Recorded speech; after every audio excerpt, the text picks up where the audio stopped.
Hola a todo el mundo y bienvenido a mi canal. Yo me llamo Sirey.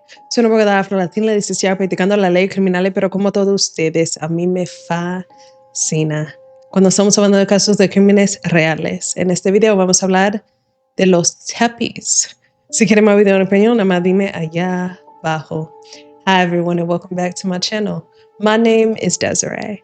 I'm a licensed and practicing Afro-Latina criminal attorney who, much like the rest of you, has a severe fascination with true crime cases.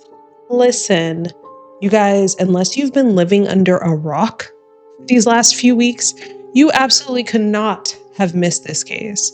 It's literally been absolutely everywhere. And I just knew I had to talk to you guys about it.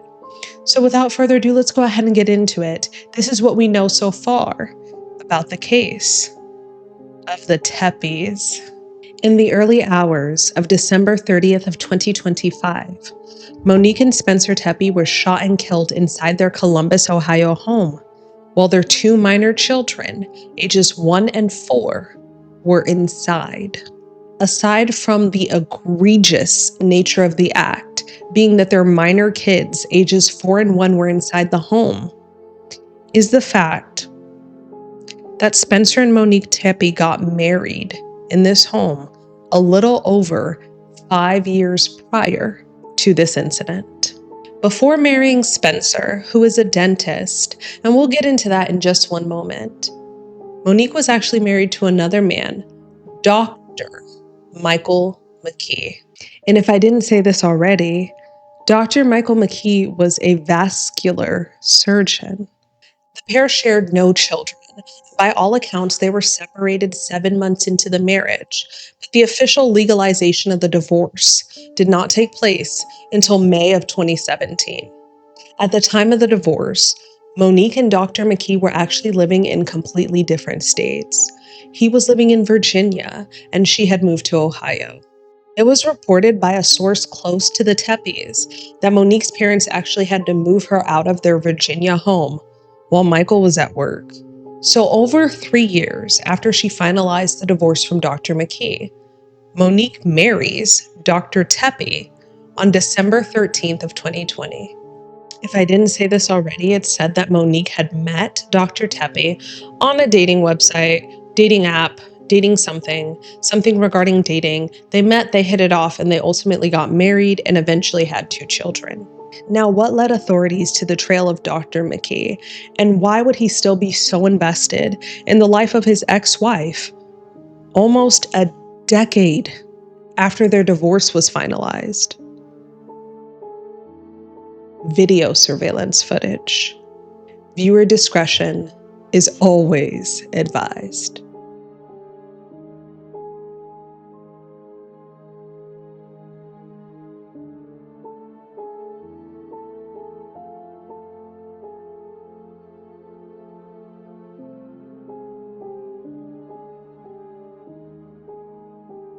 Following the discovery of this footage and following identification of Dr. McKee, federal agents arrested him near his office on January 10th of 2026.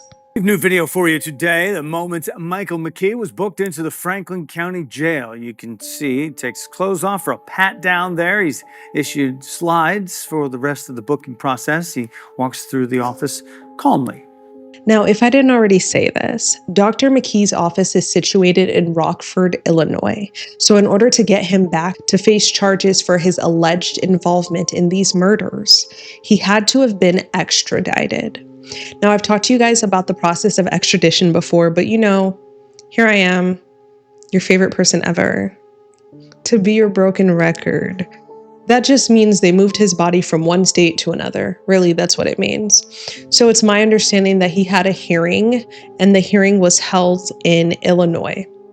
And he decided to waive his right to challenge extradition, and he was voluntarily brought back to Ohio. Does that make sense? And I say waive his right to challenge extradition because a defendant in a criminal case always has the right to challenge extradition, which means I want you to prove that I'm the person that is wanted in this other place. If they do that, it just makes the process a little longer, really. But eventually we get to the same result. So he decided to waive his right to challenge extradition, and now he's back in Ohio. Ultimately, an Ohio grand jury indicted Dr. McKee on 5 separate charges. Count 1, aggravated murder on or about December 30th, 2025, causing the death of Monique Tepe.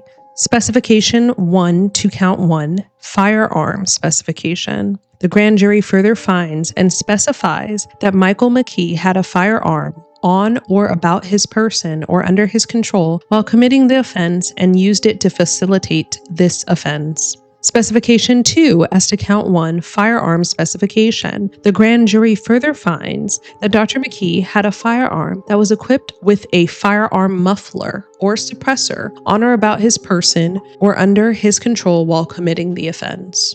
Count 2, aggravated murder on or about December 30th, 2025, causing the death of Spencer Tepe.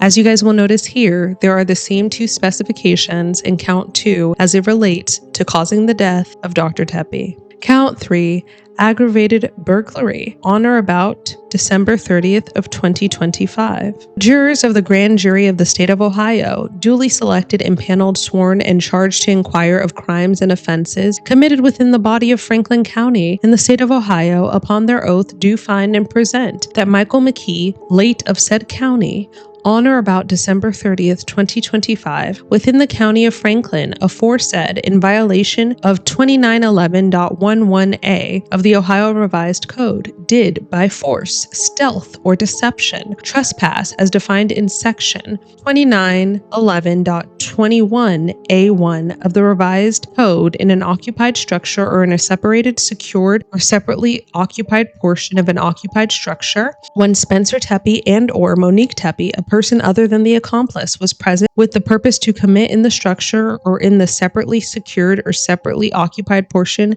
of the structure any criminal offense, and the offender inflicted physical harm on Spencer Tepe and or Monique Tepe, and or the offender had a deadly weapon, to wit, a firearm, on or about his person under his control. Again, you will notice the same 2 specifications as to this count, count 3. And there are another 2 counts of murder as it relates to each Tepe, and it's specifically to committing the aggravated burglary. So the murder was committed while committing and or while fleeing immediately after committing the offense of aggravated burglary. You'll notice that there are the same 2 specifications as to each of these counts as well. It's my understanding that on Friday, January 23rd of 2026, Dr. McKee entered not guilty pleas as to all 5 of these charges. As this case is still fresh in the beginning stages, and there's a lot of information, and what I will say is from my review of the information and trying to explain it to you, some of it does conflict. I think that we should wait until this story develops further so we can talk about it more and just in full detail. I know, just from firsthand experience, that prosecutors are not required to present a motive in order for someone to be convicted of a crime. And before you start yelling at me, just read the elements of any crime ever. The prosecutor never has to explain the why to a jury, why this happened. And that's because in often situations and often cases, the prosecutor doesn't know. How do you explain what's in someone else's mind? I say that to you because I'm really curious as to why Dr. McKee harbored so much hatred for the Tepes almost a decade after his marriage to Monique had ended. But let's keep up with this case. We're going to be following this case on this channel, and I'll let you know whatever it is that comes up next, as always. Thank you guys so much for watching. Please be sure to like, comment, share, and subscribe. Until next time, y'all take care.